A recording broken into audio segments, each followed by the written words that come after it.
Hey, welcome back, everybody. This is season 2, episode 3 of Lessons from Terrible Students. As always, we are the Terrible Students. My name is Jeremy. That's Sarah. Sarah, say hello to everybody. Hey, everybody. So today we are going to be talking about reasons for project failure. Now, I know that word hurts everybody, but it does happen. Sometimes failure is unfortunately inevitable. The question is, how do you rebound from it? And how can you prevent it? So that's kind of what we're going to be talking about today. But first, as always, this podcast is brought to you by Lumius. At Lumius, we are your partner in learning.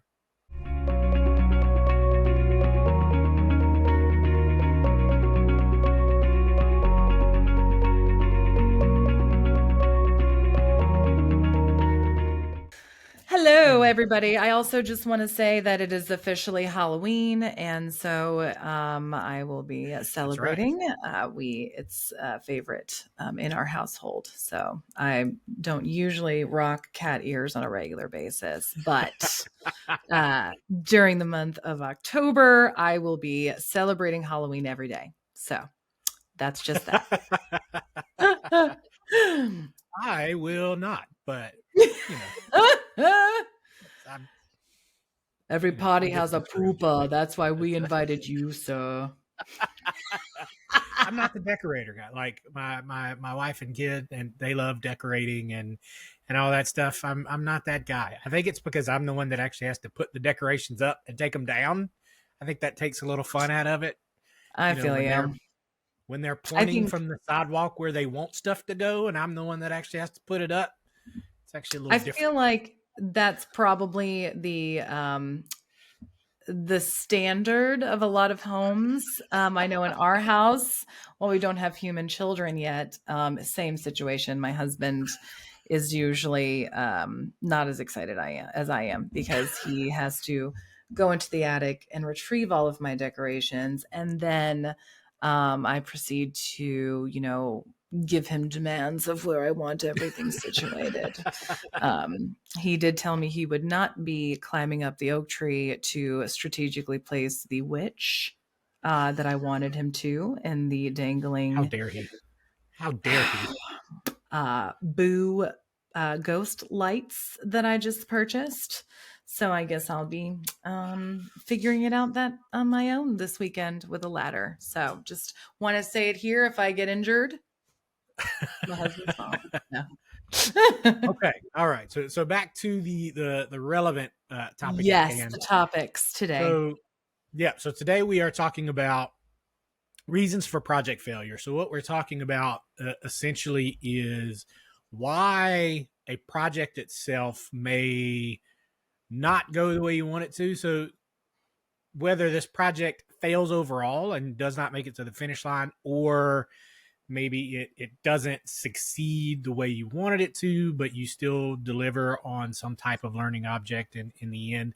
There are many different types of project failure. We're not really going to get into that, but there are many times where you get finished with a project that you may either personally, professionally, or any other kind of way feel like this project did not go the way you wanted it to, and you may view this project as sort of a failure.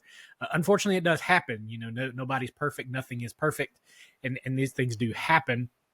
I do want to say, before we get into the kind of the reasons why a project may go sideways or off the rails, this is not something to, at least in my opinion, this is not something to be embarrassed about. This is not something to kind of beat yourself up over. Nobody's perfect.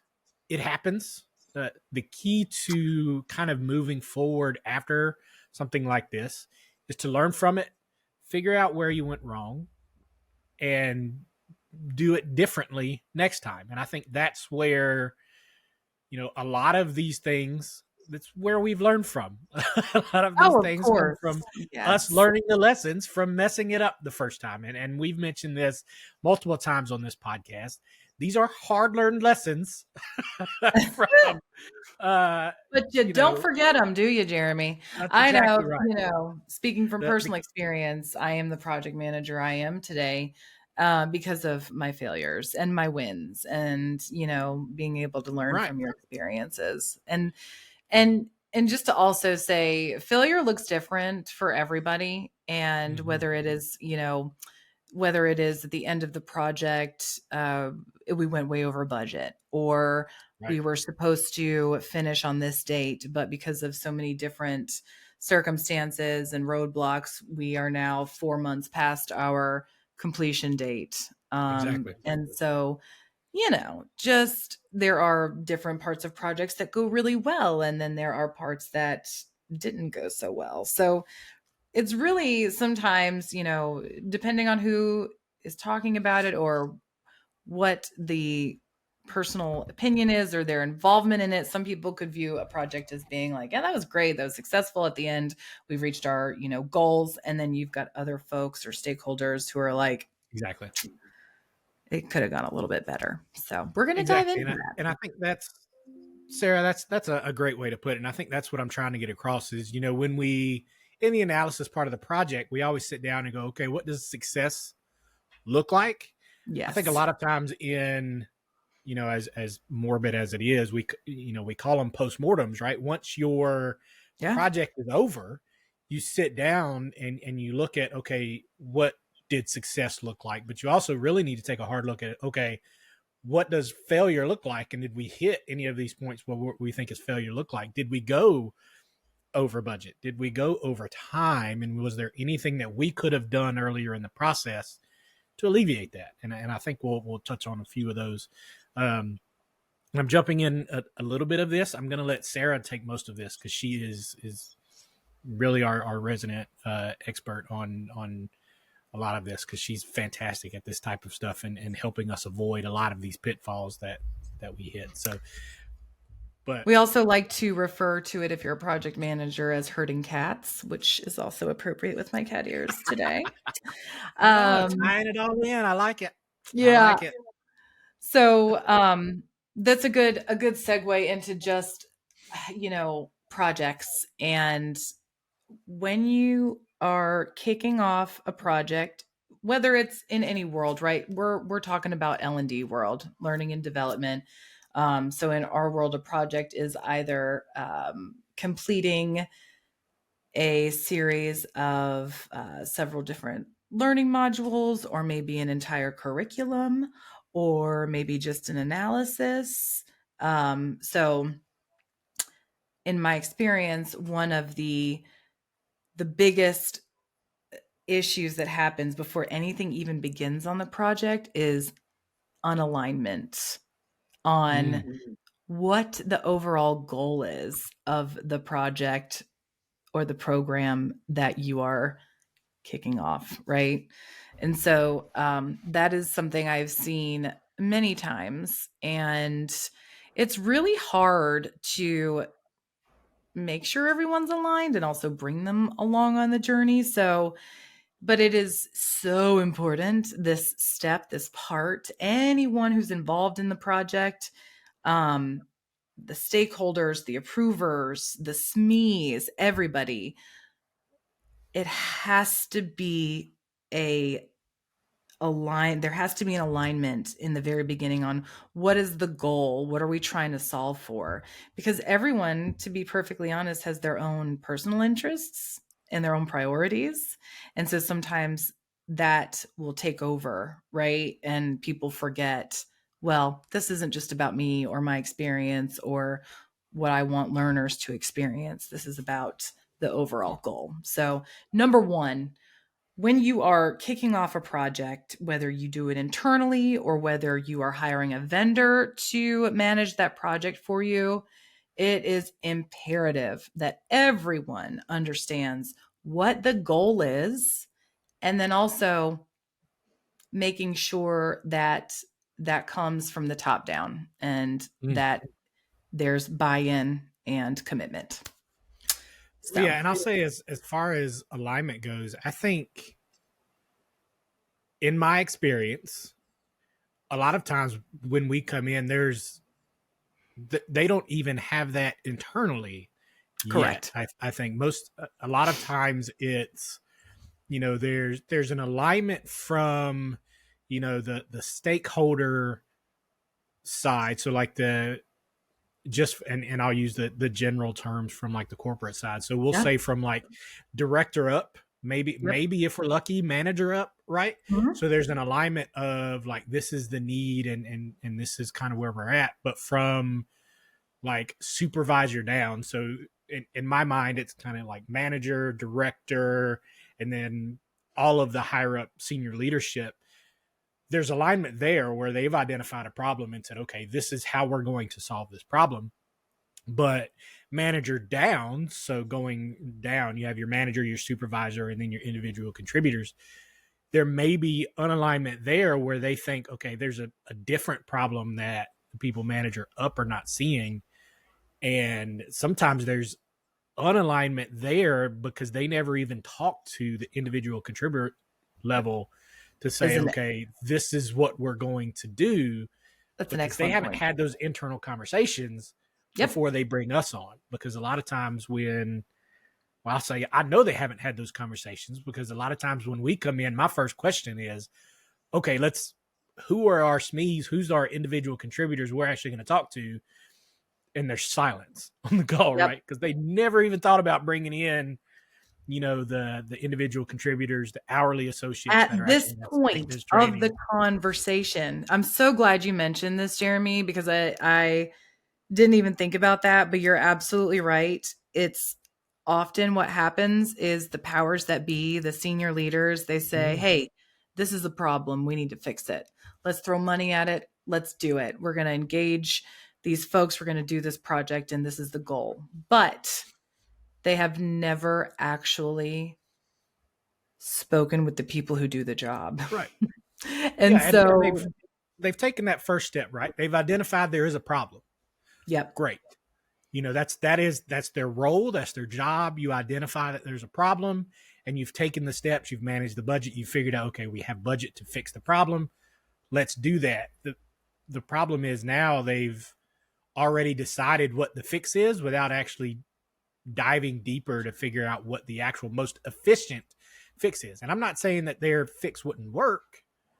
The question is it actually the getting at the root cause of well, the and is issue? it feasible? Is it really going to move the needle? Yeah. And in my opinion, I don't think that these people, that the decision makers who have identified, hey, we have an issue, they're not bringing in these people who are doing the work early enough in the conversation, right? Like we've had situations, Jeremy, where we've got a whole entire, you know, budget, the project is kicked off, Right. and literally within the first call, we're talking to SMEs and we learn that a huge portion of what we're solving for is not even relevant. And Yep. like, right? Like, we don't even do that process anymore, or Mhm. we don't actually have that ability, or they're getting ready to roll out a completely new tool and process. So this is going to be obsolete in 2 months. Like, Oh yeah, that that is was fun. That was fun. that's what happens when you don't include your people at the beginning of the conversation. It's just that's something I really have appreciated about prior companies that I've worked for in certain situations. Um, they actually will engage the folks at an early onset of the issue they've identified and said, "Hey, what are the is this an issue? Do you think we can fix it with a curriculum or better training materials?" That's a part they miss, and I think it happens a lot because unfortunately, some Yeah. I don't want to say this in a bad way, but senior leaders know best, right? Yeah. Well, I mean, it's and Or they assume they do. in senior leadership, they have other things that they're keeping their eye on, right? They have Absolutely. the bigger Yes. picture that is their job to worry Strategy. about, You're right? right. So, they have other things that they need to look at, and I understand that. Yeah. But they also need to, as we all do, we all have blind spots, right? So they need to understand where their blind spots are and ensure that they're making sure that they are talking to people and listening to people that are covering their blind spots. And I think that's how you solve for this unalignment issue is you make sure that you're talking to the right people and that you're listening to those folks when they tell you, hey, this is not what the issue is. Yes, we have Yes. this problem, but the actual root cause of that problem is XYZ. It's not what you're thinking it is. It's actually this thing over here, or we're actually already solving that with this, or we have this new thing coming out over here. Right. And that's why we do the detailed analysis that we do in the beginning, is to pull all of this stuff out. That's why the first question a lot of times that we ask is, hey, where are these kind of people that are already doing the job? Where are these, you know, men and women that are low to the ground and In actually the doing weeds. these tasks? Yeah, give me the people that are in the Tactical. weeds. Yep. Yeah, They so live that it. we can actually know what's going on, um, and either verify that this is the issue or kind of get more details around it. So, That is a people first organization. That should be yep, the exactly. goal, right? And so that's what good companies do. People first, and this is just an example of how you make that happen. So, Yeah, and it leads to something you've already kind of alluded to in our next point, which is getting buy-in for everybody. I think if we yes. the key to, once you get all of those people and you listen to them and you get them in, that's what starts giving you that buy-in, because they feel like now they're part of it, right? That starts building that the buy-in that you need for. And I don't want to step on your toes, but that's the No, next one it's a on my great list. segue into the next topic, which is, buy-in. And it it goes along with alignment. Not only do you need to be aligned on the goal, but is everyone bought in on what the goal is, right? It just because this learning program is super important to me and I'm passionate about it does not mean that it is equally as important to my colleagues on this side of the business, but it's going to impact them 100%. So, Right.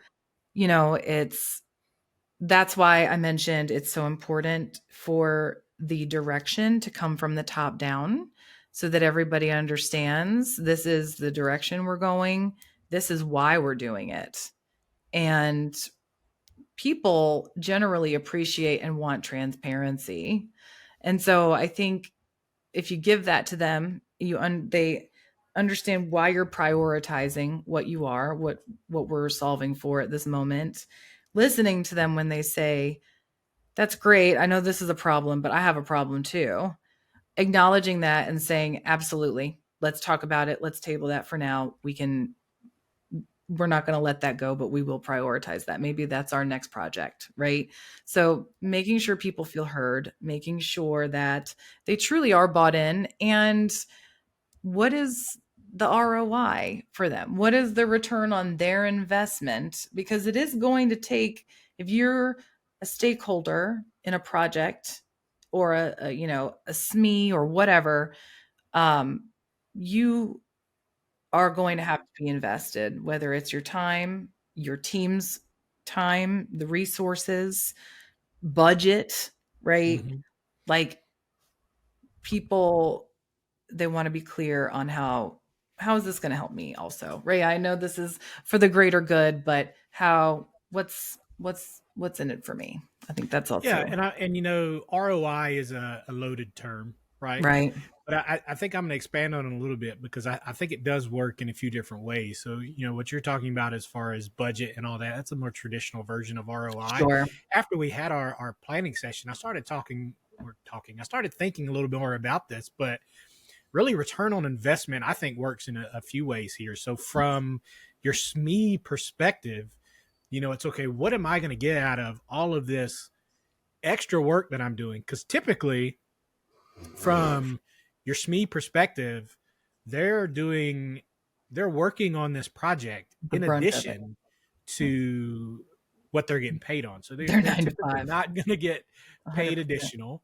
Yep. They're typically not going to get a break on their KPIs that they have to hit.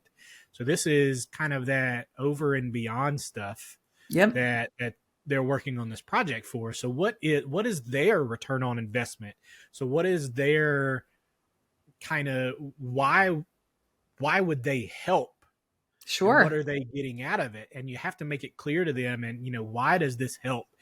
And most of the time, what you're going to lean on is, well, hopefully this will make your job easier, whether it's, training your coworkers to be better at their job. So, you know, stuff goes smoother, or, whether this is going to solve an issue that you've had, or something like that. You really have to make sure that they understand how it's going to make their job easier, because that's, in the end, as far as learning professionals, our jobs are to make everybody else's job easier.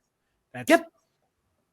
that's the end of it. So that's kind of the return on investment, even for, ROI. Typically we go from a business perspective or from a budget perspective or something like that. But the more I think about it, there's an ROI from your SME perspective of, okay, what are they getting out of it, and how can I make sure that they understand that, so that their buy-in becomes a little more solid, Yep. so they can understand, like, for new hire training and things like that.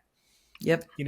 If we can get these new hires proficient faster, Yep. or at least teaching them so that they make less mistakes or less serious mistakes when they're on the job, it will make these, because typically the SMEs that you're working with are the guys that get the phone calls. They're the Yep. guys that have to fix the messes. Yep. So Absolutely. that's kind of how you want to explain it to them. Like, this is going to benefit you because you're not going to have to fix these messes as much. And hopefully these guys will have a better, time to proficiency. No, So, that's an excellent point of return on investment that is not, like budget oriented or anything like right. that. It's put in the work up front right now where we need you. Help us solve for this. And down the line, this is where your success metrics come in too, right? Jeremy, is like when you've Yep. identified in the beginning, these are our success metrics. Well, at the end of this, if you help us create this training and it is effective and efficient, and it's helping people reach proficiency faster, this is going to make your life so much easier as we bring on new hires. And it's going to benefit the group, because at the end of the year, maybe for instance, what are our bonuses based on? Our That's a KPIs good and point. performance. If we are doing really well here and setting people up for success with their learning journey, we view this successful as seeing a 20% increase in, customer satisfaction, right? And that's what we need in order to everyone get their full bonus this year. We all need to be meeting this KPI, right, by this time. And so that's a really good example of, this is how your time up front, the extra work you're going to put in here, your diligence, your focus, getting these things done on time, that is how we're going to all be successful in the end. And then and it's also like they have more skin in the game, like, no offense, but I totally get it. If I have a 9 to 5 job and I'm being paid to do a specific job, and there's literally no incentive for me, or there's nothing's been explained to me about me putting in extra time and how that's going to benefit me, like, I'm not going to go out of my way to be like, yeah, let me work extra hours, and Right. let me completely reprioritize my team's goals for this quarter for you, so you can use them as resources. But I have no idea how that's going to benefit our team or the company. It's just, you need the buy-in, the return on investment, and I think that helps. Absolutely. Good point. So that leads us to our next topic, which is also a good segue, and one of the reasons that I have seen projects be delayed or even postponed for months at a time is lack of resources and availability. So when you are kicking off a project, don't just assume that because these subject matter experts exist in your organization and they have all this amazing knowledge, Don't just assume that they're going to be available to be that's me and provide that to you. That's huge, right? You get into these projects and then um, a month in, learn, well, we have this other priority that is going to take every single person on the team. I can't I can't designate 20 hours a week for this person to be focused on that. So that then throws off everything. Reviews are delayed. Analysis is delayed. Getting the source materials that we need to build the content is delayed. We rely so heavily on these people who are doing the job when it comes to building the training that we have to have them, you know? But Yep. there's constantly competing priorities within a business. That's just how it works. And sometimes it's completely out of anyone's control. Sometimes there's Yep. emergencies, right? All hands on deck is, how they say it in corporate America. You know, sorry, we are not going to be available for the next 10 days. We need all hands on deck. We have this emergency, whatever. So, that I have seen, whether it is not appropriately planned for, the resources and their availability at the onset Yeah. of the project, but emergencies that just pop up, other priorities that take the focus. That is a quick Yeah. way And to throw a project off. emergencies you can't really plan for, Sure, but I don't necessarily think that's you can have to clarify. That's contingencies. not really what I think we're talking about here. And two instances pop in my head that, again, as I said in the beginning, a lot of this list came from stuff that has happened to us before. Experience. Yep.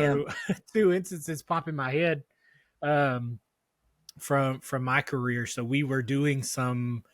I say we, but this is pre-Lumious time for a company that I worked for in the past.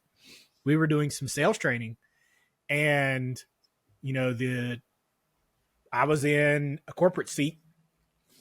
Had not worked with a sales team before. That's not my background, but we were doing some sales training, and was completely not aware that end of the month is important. Yes. So I had no clue, guys, no clue at all. So I did not schedule any kind of extra time at the end of the month because this was not something I had any kind of experience in. Now, luckily, one of my peers that I got to know pretty well, he knew that this was an issue. So when I started, essentially everybody went radio silent. Like I was shooting emails, I was trying to ping people, trying to get, and I was getting no response from anybody. I'm like, did I do something? Did I tick somebody off? Like, why You is pissed everybody nobody off, responding? Jeremy. Yeah, like did I say something? What's going on here? And my friend, he goes, no, man, it's the end of the month. I'm like, yeah, and People got what does that quotas. mean? Yeah, he goes, no, they're trying to get their work done. They're trying to get their quota met. I'm like, oh, he goes, yeah, you're not getting anything this week. He goes, they may start responding like mid beginning of the month next week. He Mike. goes, but you're not getting anything from them this week. Like they are nose to the grindstone this week. And then they'll start replying to you because you are not revenue generating. They'll Yep. start replying to you next week. Yep. I'm like, oh, so I should have built in like this week as like my work week and not expected anything from them this week. So that's something that I was not expecting, this kind of lack of availability on that week. Sure. And that's something that I took and learned from a sales team. So now anytime that I'm doing sales training, that's one of the questions I asked, what weeks are you going to be not available? Because I know that at some point the sales take over, because a lot of sales teams are commission based, and Oh, that's how you pay absolutely. your bills. That's money. That's your money, right? I'm not one of the rules I have always lived by is you don't mess with people's money. So Right. that's I'm not going to schedule anything in that week. So that's again, you learn from your mistakes, and Yeah. you just put that in one of the questions that you ask. And the other one, when I was working for a company that did international business, so one of my primary SMEs was in Germany. Yep. And as I was talking to him, um, he said, "Hey, I'm going to take some time off." And I said, "Okay, when are you going to take some time off?" And he said, "August." I said, "Okay, great. When are you coming back?" "September." I said, Huh. "Wait, what?" Oh, Essentially took the entire month of August off. yeah. I'm like, "Wait, what?" This is not something that it took me a second to understand what he was saying. And apparently this is, I guess, fairly normal. And, Common. people that do more business overseas, I Sure. apologize if I'm not understanding this exactly correctly, but it was normal for this guy because Well, he also, a just lot took of the other month off. countries have very good plans in place for, mothers and fathers who are having children. So they have longer maternity and paternity leave. It's Yeah. a great Um, great point. You know what else so about working with people overseas and in other countries and availability is just the working hours period. That can be a mhm, huge impact. So all the things that you're mentioning right now, Jeremy, are like just for our audience. If you are, getting into project management or you want to beef up that part of your offerings, if you're a contractor and an instructional designer, um, and your projects could go more smoothly, take notes, man. These are great things. Learn through our mistakes, because that's right. Jeremy is saying 100%. I've experienced the same things on projects, and that's why at the beginning these are very standard questions we always ask. What time zone is everybody in? That helps with Oh yeah. doing planning meetings. I'm not gonna plan a 9 o'clock meeting for everybody on the East Coast and then expect, Sandra from San Diego to be awake at 6 a.m. We're not going to do that to people. And so, you've got that also asking, do you have any trips planned? Do you have any time off planned in the future? Anything that it can impact your availability? Because sometimes these folks that we're working with, they don't even think to tell us that. They're not looking at these project plans every single day like we are. And they may have never even been involved in a project before, so they don't even know to tell us True. that. Yeah. So, When a lot of these projects are like long term, and and some of these yes, folks, especially like the individual contributors and things like that, their schedules a lot of times are more short term, so they may be looking at weeks instead of months, right? So they may think, okay, I don't have any vacation scheduled for the next couple weeks, sure. but this project may run for 4, 5, 6 months. A year So sometimes, yeah. right, so And you so can't when always you're plan out that far. well, That's when no, you build but in buffer. Also, just a little note, always build in buffer if you can. All right. right, Just know that there are going to be instances that come up where it'll be out of people's control and your resources won't be available to you. So exactly. contingency plans also, because you talked about that earlier. It made me think about, what is your backup? What's your backup for the backup plan? Like sometimes those things don't work as well as you think they will, but at least having an idea at the onset of a project. And then if there is no backup, calling that out as a risk at the beginning of a Yes, yes. project. That's something that actually just popped into my brain, Jeremy, that we didn't list on here as like a topic, but something super important at the beginning of a project is identifying what your potential risks are going to be, and Ooh, that's good. then Yeah. trying to have a contingency or a backup plan for if that happens. Dotting your i's and crossing your t's as much as you can. It's about being, when it comes to projects, being as proactive as you possibly can. And these are all those Yeah, little no, I like things. that one. Let's actually talk about that one a little bit because I've got a Yeah. bit of an anecdotal story about that. So when I um first started putting together like kickoffs and all that kind of stuff, when I would start listing risks, a lot of times I would have more risks than normal, and I was kind of called out on it a little bit. And they're like, "Why are all these risks here?" Because I've seen these things happen. Like Right. we're going to talk about these risks, And if you can, in the call, convince me that this is no longer a risk, then live in this call, I will remove it from the list. But as of right now, I still view this as a risk. Like you have not convinced me as project manager slash ID that this is not a risk because we haven't talked this through. We can talk it through, and if it's no longer a risk, we'll remove it. But as of right now, where we are in this project plan, it's a risk. Like we don't have 100% source documentation yet. Yes, I understand that you said you'll get it to me, but it's not on the drive yet, so it's a risk. Right. And the risk is if you're the only person that knows where that source material is, or even better, if it's in your brain and it's not actually in a document yet, that is a risk. Right. 100%. You're our only subject matter expert on this topic. That right there is a risk in and of itself. There is Right. no backup And plan. There is nobody else that knows this yeah, information like I and do. it's not that, and a lot of people will see that and think that I don't trust them or whatever. No. It's not an instance of trust. It's, again, these things have happened to where that person for some reason or another is no longer associated with the project, is no longer associated with the company, is no longer anything. Now the thing that I have for one reason or another, because you wanted me to removed as a risk, has blown up and become a failure point in this project. And everyone's So surprised and nobody right, nobody knew it was coming. Exactly. right, because And I just a removed it from my risk list.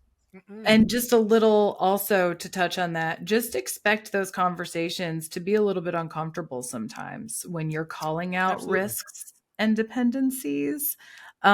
People can get defensive, and it's important the way that you deliver that message around the risks. This is nothing personal, and I'm not anticipating your failure or your availability Right. changing.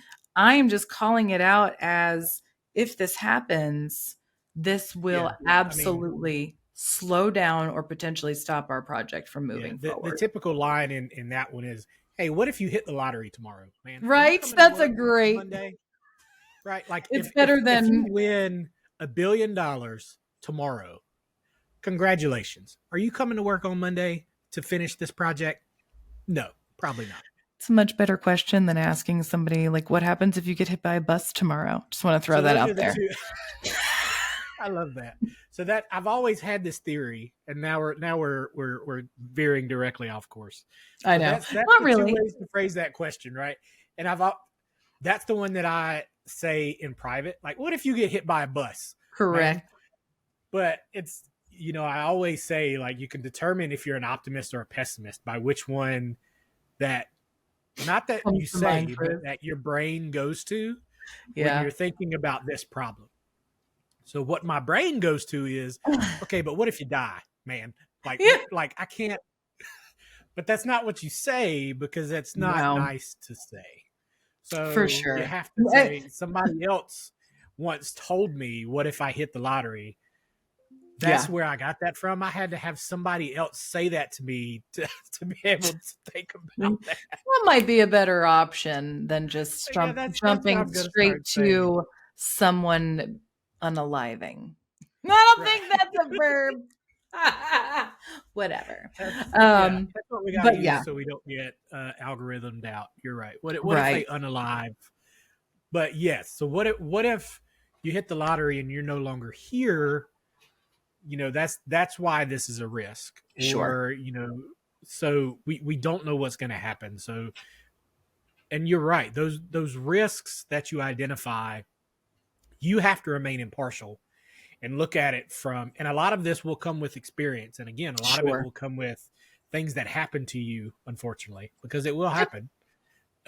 Every project, and I'm going to tell you a small dirty secret in the corporate world, in the L&D world. Something's going to blow up in every project. A No hundred project I have percent, ever Jeremy. been a part of has ever gone 100% to plan, ever. I think at Something. this point, in my experience of being a project manager for learning and development, I've had one. project, maybe two go 100% according to plan, but let me tell you that those projects involved maybe one or two stakeholders and Yeah, approvers and maybe building like one or two modules. yeah. Like there, but to your Something point, will always happen. Yeah. and I think that's So actually fair to actually say that in the beginning of a project, even before you talk about the risks, in yeah, terms of and like the, it's not that it's not that it's going to blow the project up. You just have to know how to pivot. You have to know how to roll with it, and yep, to make sure, like Sarah had, you have a backup plan. You have a backup for your backup. You have to make sure you build in time to know that these things are going to happen and learn from them, and make sure that you don't make the same mistake twice. pivot, I think that's pivot. That's right. pivot. So okay, Yep. so we got slightly off topic. So now the next one talking about, and this is something that I think happens a lot of times, is when people on your project team have kind of differing priorities. Yeah. And I'm starting to talk on this one because I've touched on it a little bit from my past. So the sales team I was talking about, obviously they had a different priority in that week. So their priority was to make their number. And I couldn't hate Sure. on them for that No, because that's how they get paid. That's how they make it's their the money. bottom line also. At the end of Right, the right. day, like people first, however, really, we got to make money. we gotta, meet these sales goals in order to even provide you with a job. So Exactly. it's always going to take priority, right? And that's completely fair and makes sense. But it's a risk, and it's fair to call it out too. But yeah, differing priorities will definitely throw a wrench in a project plan. Yeah, absolutely. And I think that's something that, again, from my example, it's a little easier to call those out. I think when it becomes more difficult is when you get later on into a project where you start to realize maybe your stakeholders have differing priorities Sure. and things like that. That's where the conversations become a lot more difficult, Yes. and where you may have to have even more difficult conversations. Like for me, it was okay, I'm just going to have to schedule around these differing priorities. We may have to add a couple weeks to the back end of Yeah. our launch schedules, or I'm going to have to kind of rearrange when I'm doing things so that that week is my development week when I'm actually developing things instead of their review week, things like that, so that I can kind of work around them not being available. But when the differing priorities comes into what they think of the project itself and whether or not they think that the project itself, and this kind of goes back into the buy-in and Yes, I things was like just gonna say it is. It's that. tied to that for sure. So that's, there's a couple of ways to handle that from our experience as external. A lot of times it's our job to kind of identify that and bring it up. Yep. But then as far as our responsibility, there's not a lot we can do from an external point of view other than identifying it and saying, hey, it kind of seems like you guys are pulling in two different directions. Maybe there needs to be some alignment and figuring out where to go from here, and to figure out where that middle ground is. And then we kind of just have to let them figure that out, to let the client figure out where this project needs to go forward. So from an internal perspective, maybe there's more of a L&D department, depending on how much pull they have, may be able to kind of steer the boat a little bit. Or again, it may be just stepping back and saying, hey, the business needs to figure out where this goes. It all depends on how much pull and influence you have in the company itself. So For sure. it all depends. Yeah. The priorities, the buy-in, the resources, right? Those are all so very closely aligned, Yep. and dependent on each other. Um, yep. So and what I have found that when priorities are different, what happens is you wind up missing dates. That's what happens. Yep. That's the roadblock. That's the thing that stops a project in its tracks is if things are not prioritized. And as we know, that's what brings projects over budget. That's Mhm. what completely will throw off a deliverable date. So and there are things that are tied to projects sometimes that we don't even think about, or even the tactical people doing the day job. That's where your, senior leadership comes in, and they've made this decision. They're probably thinking of things that are completely, unaware of, or other folks that are involved are just unaware of. So that again goes back to the importance of transparency. What is the return on my investment, right? Like, Right. you want me to prioritize this? Okay, tell me why, tell me how, tell me what else I can take off my plate or my team's plate to make it happen. Exactly. Yep. Exactly. So going into the last topic, and this is something that, unfortunately, again, something that has happened to me.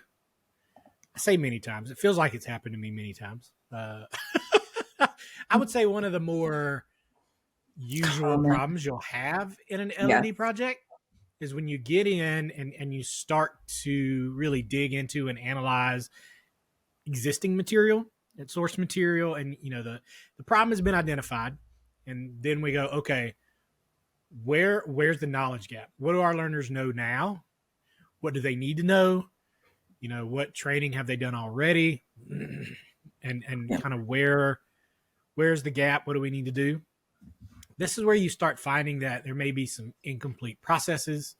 There may be, if you're dealing with a larger audience, maybe this audience in Colorado does things differently than this audience in South Carolina, that does things differently than this audience in New Orleans. Exactly.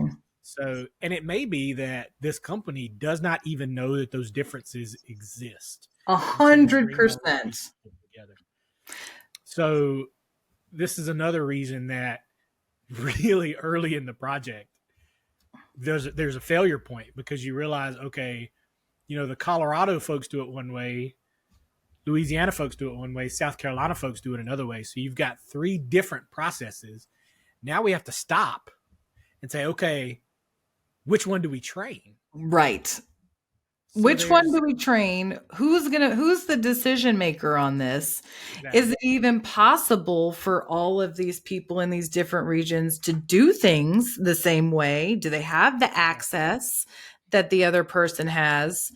Um, all of that. And you know what, Jeremy? A lot of times, part of our job is companies calling us to say, hey, we need a streamlined curriculum that Absolutely. everyone Absolutely. follows. Right now, everybody in every different business unit, in every different region, they all are completing this process, but they're doing it completely different ways. And it's Right. confusing. It's not consistent. It's terrible for new hires. It's overwhelming. It causes issues on the back end of systems. And um, so I would say that it is not the end of the world when when we realize this process is not documented, or we don't have a decision on how we should do this. But what's important is identifying that in the beginning of a project, because Exactly. that is going to add on a whole extra layer of discovery and Yep. analysis. And so it's fine. If that's the case, cool. We've done this a million times. We've literally, one of the biggest things that, clients love for us to do, and what learning and development is supposed to do, is take the information from these brilliant minds of people who have been doing these jobs for 20, 30 years, and they have all of the information. It's just stuck up here. So that Yep. changes the dynamic of how we're going to proceed with this project, where we're going to start, what we think the dates look like.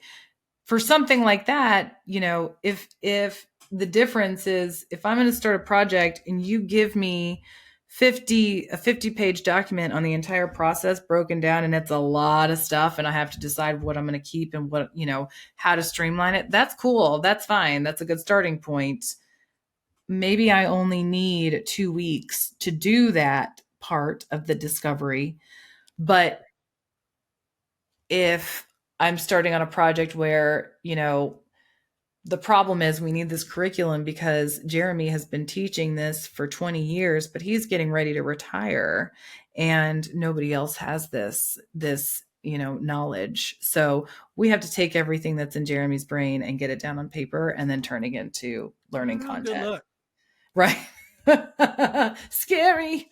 No. Yeah. But and it's difficult. That's why you call in the experts. Lumias. We Yeah, and I think a lot of it is because, again, a lot of times you're right. They'll come into it and say, okay, this is what we want to do. We want to take.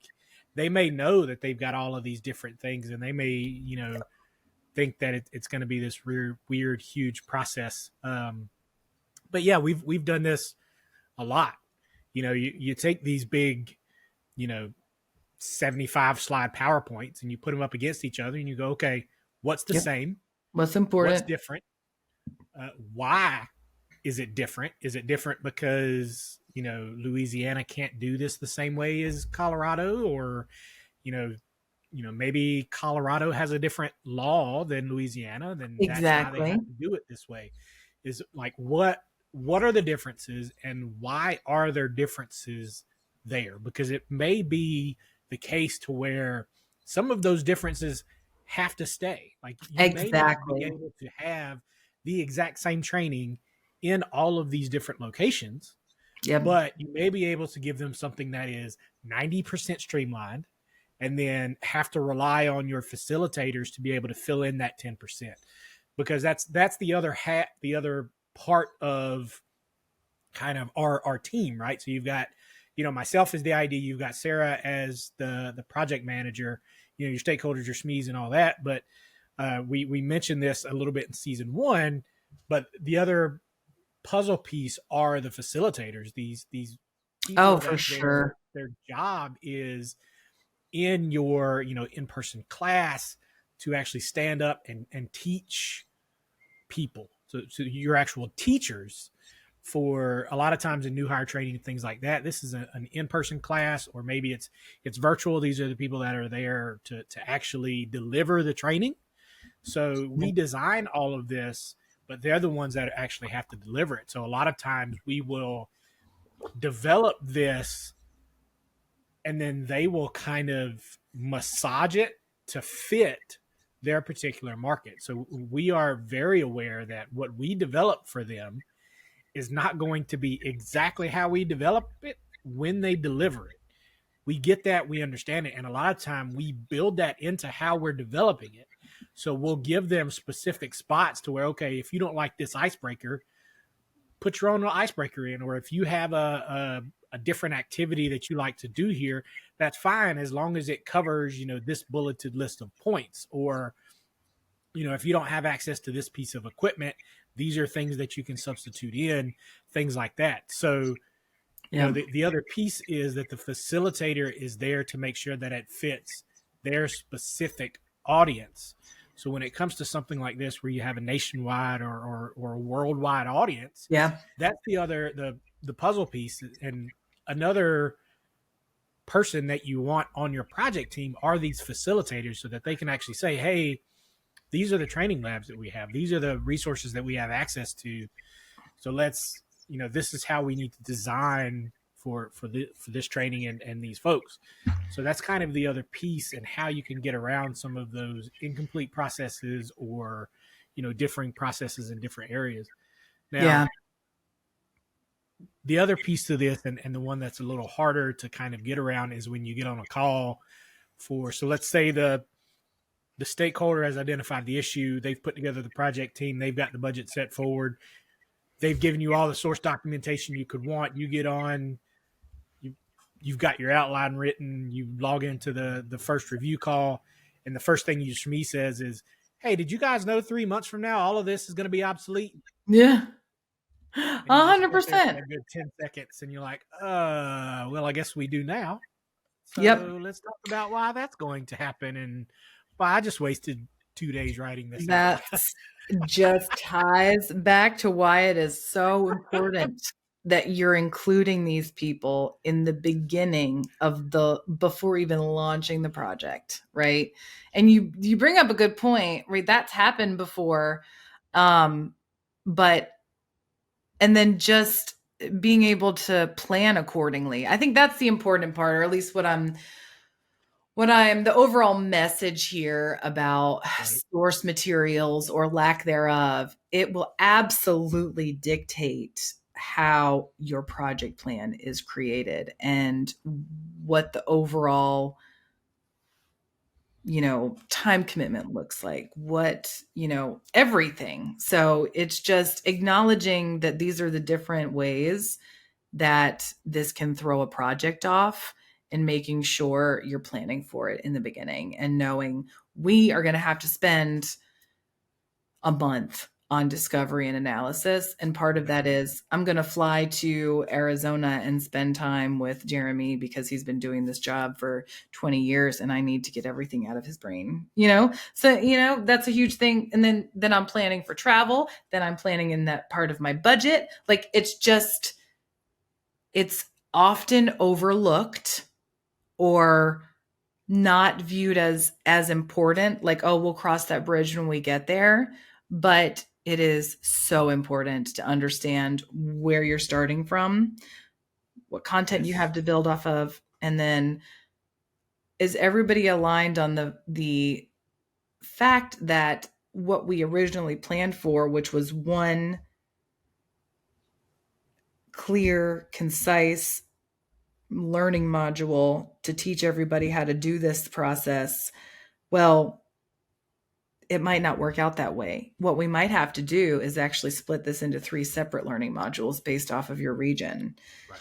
Ideally, we wouldn't do that, but sometimes it is just out of your control.